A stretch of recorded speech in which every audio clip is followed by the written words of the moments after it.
18 days after Pearl Harbor, 1,177 American sailors were still trapped inside the USS Arizona. Their bodies would never come home. And on Christmas morning, 1941, a man in a plain civilian suit stepped off a seaplane and turned his back on them. No uniform, no 4 stars, no honor guard. He walked past the oil-slicked graveyard, where 2,403 Americans had died, past the twisted skeleton of the Arizona. And he asked to see the fuel tanks. His name is Chester W. Nimitz, 56 years old. 9 days ago, he was a personnel officer in Washington. 33 years earlier, he had been court-martialed after running the destroyer U.S. Decatur aground. And President Franklin Roosevelt just chose him over dozens of more senior admirals to command what was left of America's shattered Pacific Fleet. Nobody understood the choice. Not the press, not Congress, not even Nimitz himself. But Roosevelt knew something no one else knew. The Japanese had not destroyed the Pacific Fleet on December 7th. The Americans were about to destroy it themselves.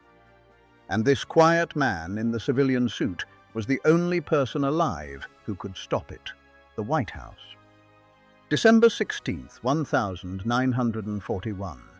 Franklin Delano Roosevelt sits in his wheelchair in the Oval Office. He is 59 years old. His face is grey. He has not slept properly in over a week. On the desk in front of him lies a leather folder brought back from Pearl Harbor by Frank Knox, the Secretary of the Navy. Knox is 67 years old, a former Republican newspaper publisher serving in Roosevelt's Democratic administration. He flew to Hawaii to see the damage with his own eyes. The report in that folder is his answer to the only question America is asking: how did this happen? Roosevelt reads slowly. The report praises the courage of the sailors. It documents the destruction. But buried in careful diplomatic language, there is one conclusion that cannot be avoided: lack of readiness, failure of imagination, inadequate preparation. Roosevelt closes the folder. He looks up at Knox. Who? Knox does not answer with a name. He does not have to.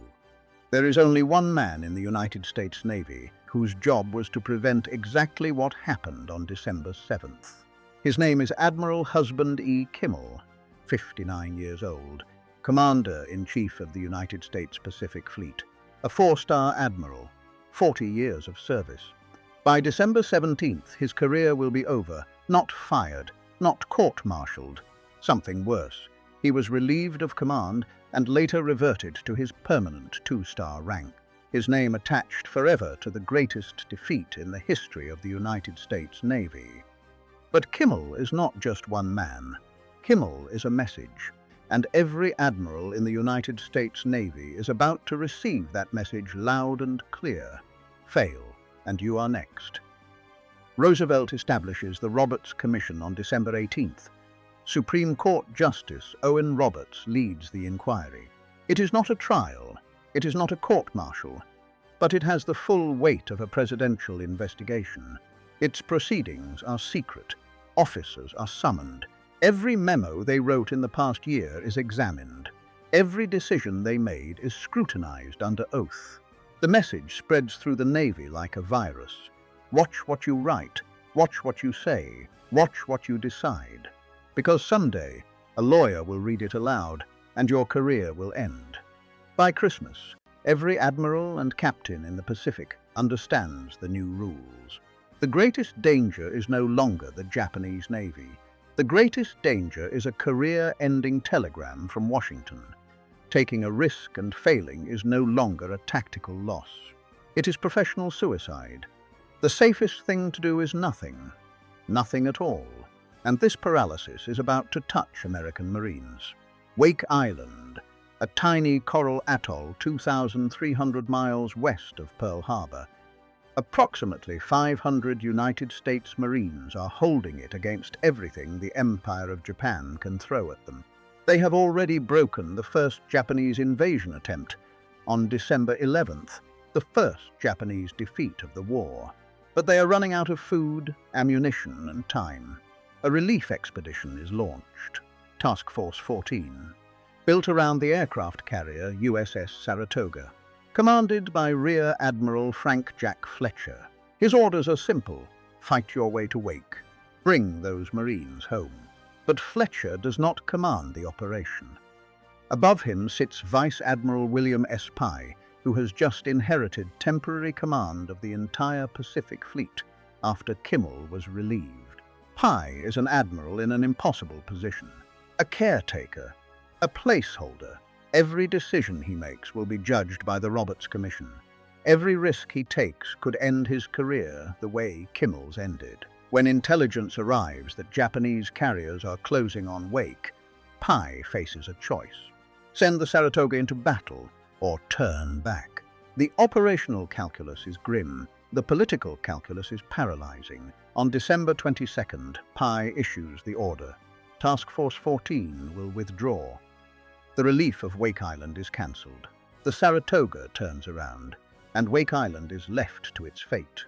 On December 23rd, after 15 days of impossible resistance, the garrison surrenders. Hundreds of Marines will spend the rest of the war in Japanese prison camps. 98 civilian contractors, later forced to build a Japanese runway on Wake, will be lined up on the beach on October 7th, 1943, and machine-gunned into the sand. The relief mission was cancelled amid concerns over Japanese carrier forces and the risks involved. But to the men of the Pacific Fleet, the message it sent was unmistakable. The system had chosen its own survival over the men on that atoll. This is the Navy that Franklin Roosevelt must save, not a fleet with fewer battleships. A fleet whose officers are more afraid of Washington than they are of Tokyo. The hunt for a scapegoat has crippled the very institution it was meant to reform. And Roosevelt knows something else, something even his closest advisors do not fully understand. He is exhausted. His health is quietly beginning to fail. The strain of the war is written on his face. He does not have decades to fix this. He does not have years, and whoever he chooses to command the Pacific Fleet must do the impossible. Take a broken navy poisoned by fear and turn it back into a weapon. Not in 5 years, in weeks. Roosevelt calls a meeting. Secretary Knox is there, so is Admiral Ernest J. King, 63 years old, soon to be Commander-in-Chief of the United States Fleet, the most feared officer in the American military. His own daughter once said, "He is the most even-tempered man in the Navy. He is always in a rage. King wants a warrior. He wants a killer." Roosevelt disagrees. The choice cannot be from Kimmel's inner circle. Anyone tainted by Pearl Harbor is impossible. But it also cannot be one of Kimmel's rivals, a man who will arrive with old scores to settle and purge the staff for revenge. He needs someone else, someone with clean hands, someone with no fingerprints on December 7th, someone whom the newspapers cannot attack because they have never heard of him, someone who was, on the morning of December 7th, 2,000 miles away, sitting at a desk in Washington. Roosevelt names his choice: Chester William Nimitz, 56 years old, currently serving as Chief of the Bureau of Navigation, a personnel officer. King is stunned. Nimitz has not commanded a combat ship in almost a decade. He has never led a fleet in battle. There are at least a dozen more senior admirals with sea commands and combat experience, and Roosevelt is bypassing every single one of them. Knox opens his folder. He begins to read Nimitz's file aloud. Born February 24, 1885, in Fredericksburg, Texas. German ancestry, a fact that will not go unnoticed in a nation at war with Nazi Germany. He wanted to attend West Point. There were no openings. He took the exam for the Naval Academy instead. He graduated 7th in his class of 114 in 1905. Then Knox comes to the incident. July 7th, 1908, the Philippines. A 22-year-old Ensign Chester Nimitz commands his first vessel, the USS Decatur, an old destroyer. Coming into port at Batangas, he misjudges the currents. The Decatur runs aground on a mud bank. He is court-martialed, found guilty of neglect of duty. The verdict is a formal letter of reprimand, not a career-ender, but a permanent stain on the record of a young officer who thought he would be a great commander. Roosevelt knows the story. He wanted Knox to say it aloud in front of King, because this is the point. Roosevelt does not want a man who has never failed. He wants a man who has failed, who has stood in front of a tribunal, who has heard his own career declared a disgrace by his superiors and then rebuilt himself. Because in the coming months, every officer in the Pacific Fleet is going to look at what happened to husband Kimmel and wonder if they will be next. And Roosevelt needs a commander who can look those officers in the eye and tell them with complete honesty, the past is the past. He needs a man who has already survived his own ruin, King argues. Roosevelt does not argue back. He simply signs the order. That evening, a courier walks through the hallways of the Navy Department. He hands a sealed envelope to a quiet, grey-haired admiral working late at his desk. Chester Nimitz opens the envelope. He reads it once, he reads it again, then he sits perfectly still. The desk officer has just been given the Pacific Fleet. He does not celebrate. He does not smile. He walks home. He tells his wife, Catherine, in 3 sentences. He goes to bed. He does not sleep, because tomorrow he has to fly to a graveyard, and when he lands there, he will discover that the Japanese Navy is not his first enemy. His first enemy is the United States Navy itself. December 25th, 1941, Christmas Day. The seaplane touches down in Honolulu. A 56-year-old man in a plain civilian suit steps out onto the pontoon and looks at the ruins of the United States Pacific Fleet. He is not wearing his admiral's uniform. He carries no briefcase full of orders. He looks at this moment like an accountant, a bank manager. This is deliberate.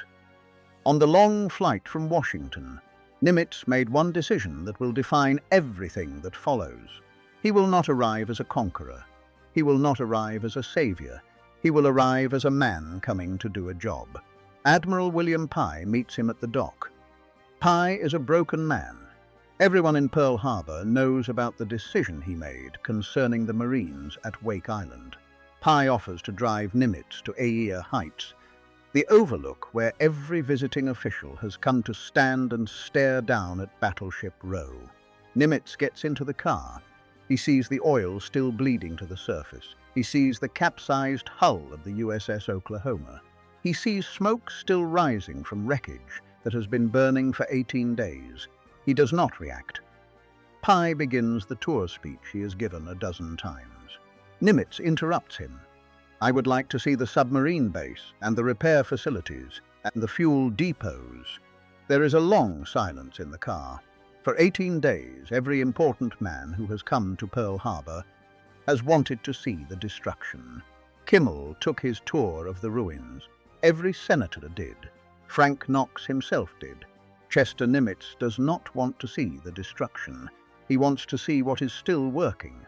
The car turns away from the overlook. Nimitz walks through the submarine base first. He asks how many boats are operational. All of them are intact. The Japanese pilots, in their obsession with the battleships, did not fire a single torpedo at the submarine base. He walks through the repair facilities next. The dry docks are operational. The machine shops are intact. The men who know how to fix a warship are still there. Then he walks to the tank farm. He stops. Massive steel cylinders, painted grey, rising up out of the earth in orderly rows.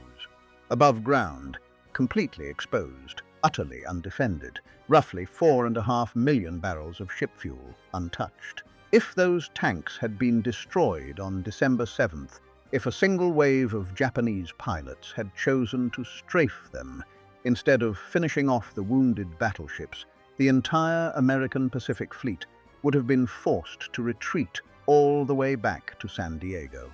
The loss of the fuel tanks would have severely delayed American operations in the Pacific for a long time to come. The Japanese pilots did not touch them. Chester Nimitz understands this in 3 seconds. Later, Nimitz would tell his family that the Japanese had made 3 mistakes at Pearl Harbor. They attacked on a Sunday when most of the crews were ashore. They ignored the repair facilities, and they left the fuel tanks intact. The Pacific Fleet is not dead. The infrastructure is intact. The submarines are ready. The dry docks are working. The fuel is still there. The Japanese, in their overwhelming victory, missed the target that actually mattered. They sank ships, but ships can be built. They did not destroy the base. And that is everything. 6 days later, on the morning of December 31st, 1941, the official change of command ceremony takes place. By tradition, the ceremony would happen on the quarterdeck of the fleet's flagship. The Pennsylvania is in dry dock, her bow mangled by a Japanese bomb. To hold the ceremony there would be a public spectacle of American defeat. Nimitz refuses. He orders the ceremony held on the deck of a submarine, the USS Grayling, a vessel designed for stealth, for ambush, for attrition. The officers of the Pacific Fleet gather on the pier. Nimitz walks across the narrow gangway and takes his place on the cramped deck of the Grayling. He reads his orders aloud. He accepts command. He salutes. He does not give a speech. He does not promise vengeance. He does not mention Pearl Harbor. But the ceremony aboard USS Grayling symbolized the growing importance of submarines and naval aviation in the war to come. Whatever came next would be fought from beneath the waves. It would be fought from the air. It would be a war of intelligence, logistics, and patience. Nimitz has just told his officers this, without saying a word. The next decision he makes will happen in a small office, with a man who fully expects to be destroyed. Commander Edwin T. Layton, 38 years old, Fleet Intelligence Officer. On the morning of December 7th, he was one of the men whose job it was to warn Kimmel. He failed. For weeks before Pearl Harbor, Layton had been tracking the movement of Japanese naval forces with a growing certainty that something was being prepared. He had noted the disappearance of the Japanese aircraft carriers from radio traffic. He had briefed Kimmel personally on his fears, but he could not pinpoint the target. And Kimmel did not sound the full alarm. Layton has spent the last 3 weeks in a private hell. He has already written his letter of resignation. He carries it folded in his breast pocket. When he enters Nimitz's office, he begins to speak. "Admiral, before we begin, I want to offer." Nimitz raises his hand. "Sit down, Ed." Layton sits. Nimitz tells him he has read every intelligence dispatch this office has produced for the past year. The attack on Pearl Harbor happened, but as far as I am concerned, that is all in the past. Layton cannot speak. Nimitz continues. Layton and his team know more about the Imperial Japanese Navy than any group of officers anywhere in the world. That knowledge was purchased at a very high price. He does not intend to throw it away. Layton reaches into his breast pocket for the letter of resignation. Nimitz sees it. He shakes his head, one small motion. Layton puts it away. Word spreads through the fleet within 24 hours. Not a purge, not a bloodbath. The new commander is keeping every officer from Kimmel's staff. For the men of the Pacific Fleet men who have been living in near hysterical fear that their careers are about to be destroyed, this news is like a door opening in a burning building. Someone has decided that the hunt is over. Someone has decided that the mission is to win a war, not to punish the past. And in a small basement office below the administration, building an office known to its occupants as the dungeon, a man in an old smoking jacket and slippers is about to be given the opportunity to change the world. His name is Joseph Rochefort, 41 years old, head of Station Hypo, the Pacific Fleet's Radio Intelligence Unit. Rochefort's basement is windowless. The air is stale with cigarette smoke. Chalkboards on every wall are filled with columns of 5-digit numbers. Rochefort does not look like a naval officer. He wears an old smoking jacket over his uniform because the basement is cold. He wears house slippers because his feet hurt after standing all day. He is also fluent in Japanese.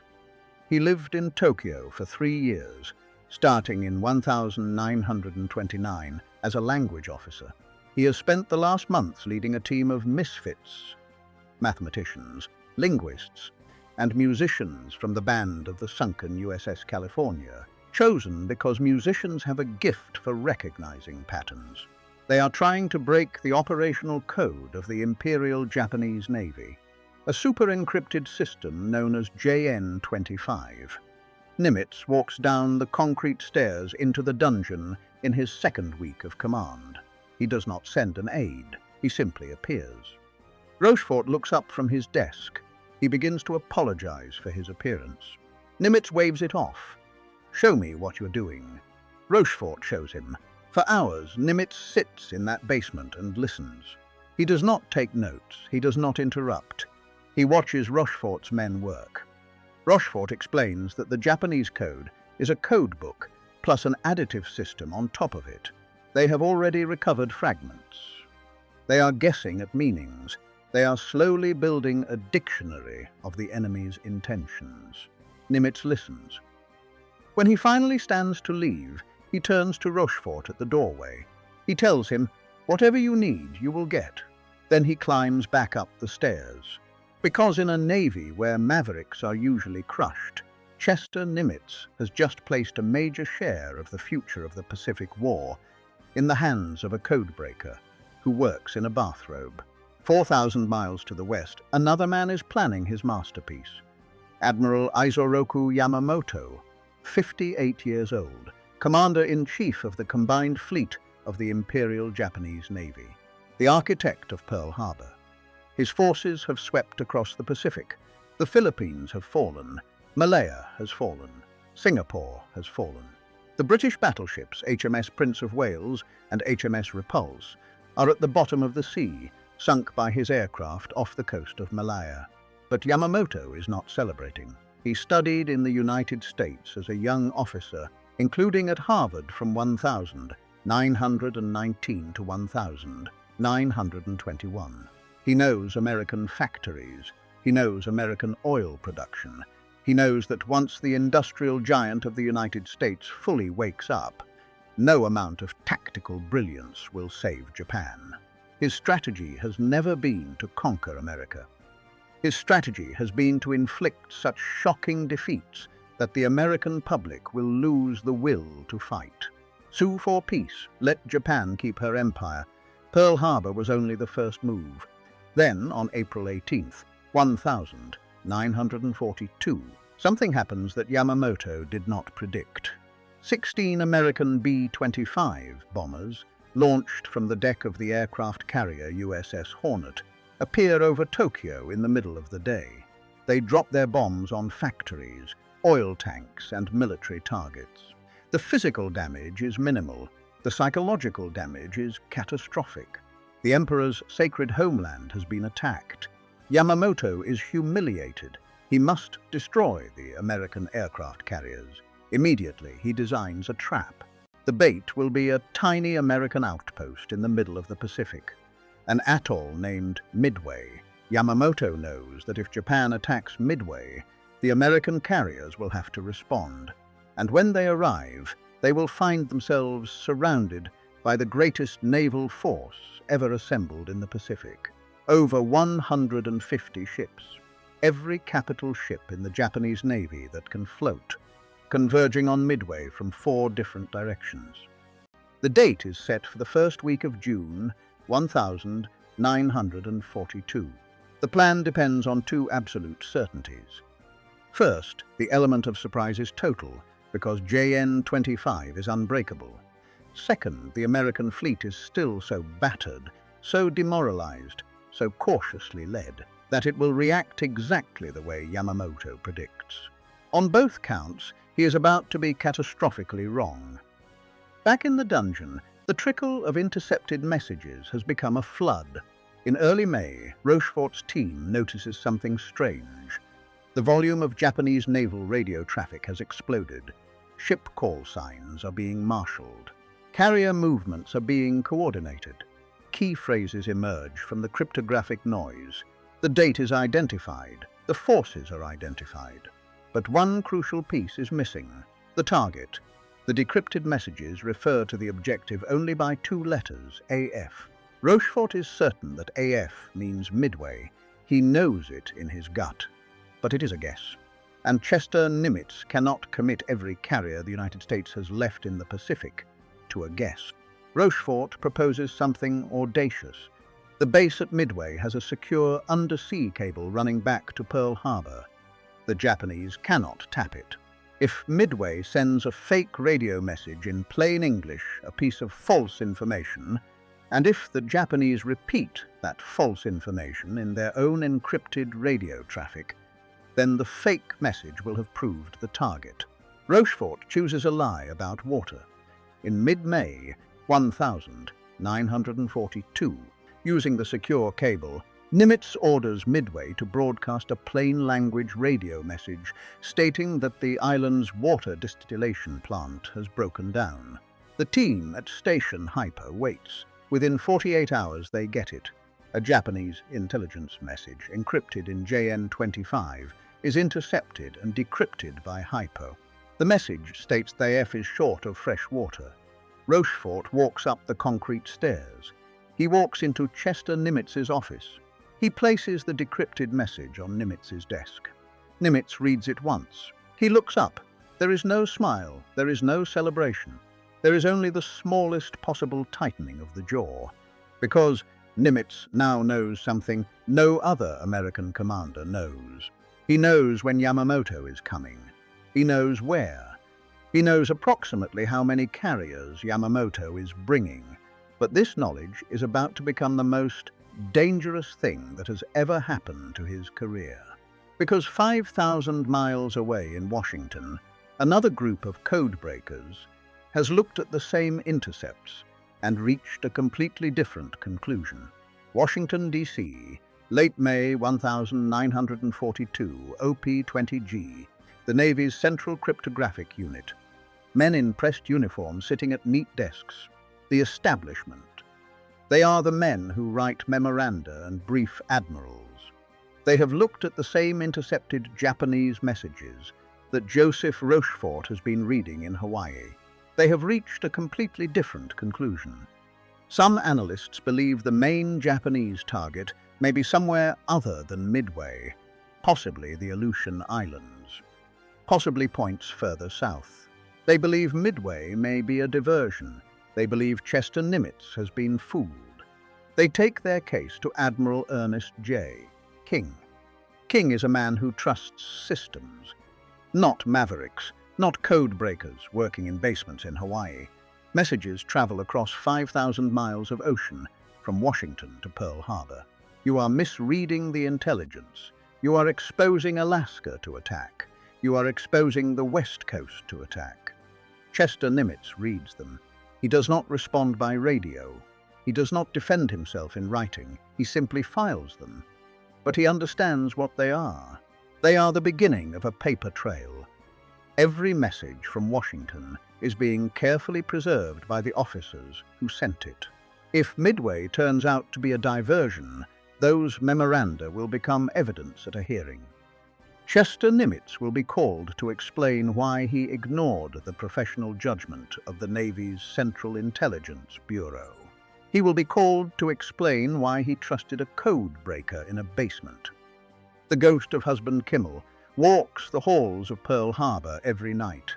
Nimitz is terrifyingly alone. Every instinct of a career officer screams at him to compromise, to split his forces, to hedge the bet. It is the safe move. It is the career-preserving move. It also risks defeat. To win, Nimitz has to bet heavily on his own codebreakers. He picks up the telephone. He calls Layton, the intelligence officer he refused to fire in January. His voice is quiet. He asks whether Layton and Rochefort are certain. Layton does not hesitate. Nimitz sets down the phone. He issues the orders. Every operational aircraft carrier the United States Navy has left in the Pacific will sail to a single point in the empty ocean northeast of Midway. But there is one problem. Nimitz has only two operational carriers immediately available, the USS Enterprise and the USS Hornet, racing back from the Doolittle raid under Vice Admiral William Halsey. His third carrier, the USS Yorktown, has just limped into Pearl Harbor on May 27th, badly damaged from the Battle of the Coral Sea. A Japanese bomb had exploded deep inside her. Her flight deck is shattered. She trails a long slick of oil. Nimitz meets her at the entrance to Dry Dock Number 1. He walks her decks with the yard's senior engineers. They point out the buckled support beams, the shattered compartments. Their assessment is delivered with the sober professionalism of experts. To properly repair her would take approximately 90 days, 3 months. Nimitz listens quietly. He knows Yamamoto is already steaming toward Midway. His response is simple. He tells them the ship must be back at sea in 3 days. The engineers are stunned. It is not a matter of effort. It is a matter of physics. But they look at the Admiral. This is the same man who refused to fire them, who kept the old staff, who staked his command on trusting the people on the ground. What follows is one of the most remarkable feats of battlefield repair in the war. Approximately 1,400 workers descend on the Yorktown. They do not sleep. They do not stop. They are not repairing the ship for a long war. They are patching it for a single battle. Instead of replacing buckled support frames, they cut them out and weld new ones on top. They lay a steel plate over the hole in the flight deck. They do not have time to test the ship's fuel tanks for leaks. They simply fill the voids around the tanks with inert carbon dioxide gas to prevent explosions. For 72 hours, the lights of Dry Dock Number 1 burn day and night. Meanwhile, Nimitz faces another crisis. William Halsey, the most aggressive carrier admiral in the Navy, is admitted to the hospital with a severe skin condition. He cannot go to sea. From his hospital bed, Halsey recommends his replacement, Rear Admiral Raymond Spruance, a cruiser commander, a quiet, analytical officer who has never commanded an aircraft carrier task force. In a navy where the aviators, the brown shoes, view surface ship admirals with suspicion, this is an unusual choice. Nimitz makes his decision. He gives Spruance command of the Enterprise and Hornet. He needs a thinker, not a brawler. On the morning of May 30th, the impossible is finished. The Yorktown rises out of the dry dock. She is not the same ship that fought at Coral Sea. She is a patchwork of desperate fixes, but she is alive. She sails out of Pearl Harbor, past the sunken hulk of the Arizona, and heads for a point on the chart the staff has marked out of dark humor and dark hope, Point Luck. Fletcher will command the Yorktown Task Force. Spruance will command the Enterprise and Hornet. Together they will have 3 carriers. Yamamoto is coming with 4 fleet carriers to Midway, plus a diversionary force with 2 light carriers heading north to the Aleutians. The Americans are outnumbered. They are outgunned. They are led by an admiral who is 2,000 miles away. And they have one advantage that Yamamoto cannot imagine. They know approximately where he will be. June 4th, 1942. Just after 10 o'clock in the morning, Chester Nimitz is not on the ocean. He is not on a bridge watching the battle unfold through binoculars. He is sitting in his office in Pearl Harbor, 2,000 miles from the fight. He has coffee. He has intercepted radio messages coming in through his communications staff. He waits. At sea, the American carriers have already suffered a disaster. Wave after wave of American torpedo bombers have flown in low over the Japanese fleet in obsolete, slow aircraft. They have been massacred. Torpedo Squadron 8 from the Hornet 15 aircraft, 30 men, has been almost completely wiped out. Only Ensign George Gay survives, floating in the water beneath a seat cushion. For a few minutes, it looks like Yamamoto was right about the American Navy after all. Then at 10:22 in the morning, something happens that will still be studied in war colleges 100 years from now. Lieutenant Commander Wade McCluskey, flying with dive bombers from the Enterprise, spots the destroyer Arashi far below him, steaming at full speed on a strange course. He follows it. It leads him directly to the Japanese carrier fleet at the exact moment when every Japanese fighter has descended to sea level to slaughter the American torpedo planes. The skies above the Japanese carriers are empty. McCluskey rolls into a dive. Behind him, more American dive bombers follow. Bombers from the Yorktown, led by Lieutenant Commander Maxwell Leslie, arrive from a different direction at almost the same moment. In the next minutes, 3 of Japan's finest aircraft carriers, the Akagi, the Kaga, and the Soryu, are turned into infernos of burning aviation fuel and exploding bombs. The 4th carrier, the Hiryu, will be sunk before the day is over.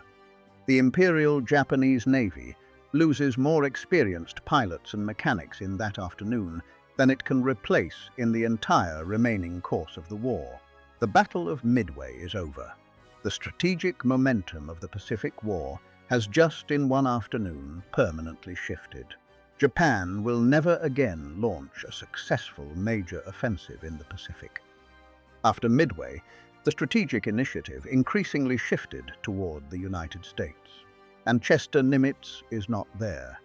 He is in his office, reading intercepted radio traffic, learning about one of the greatest naval victories in American history, the same way he learned about the code, break through paper and patience. There is a reason he is not on the bridge of a warship.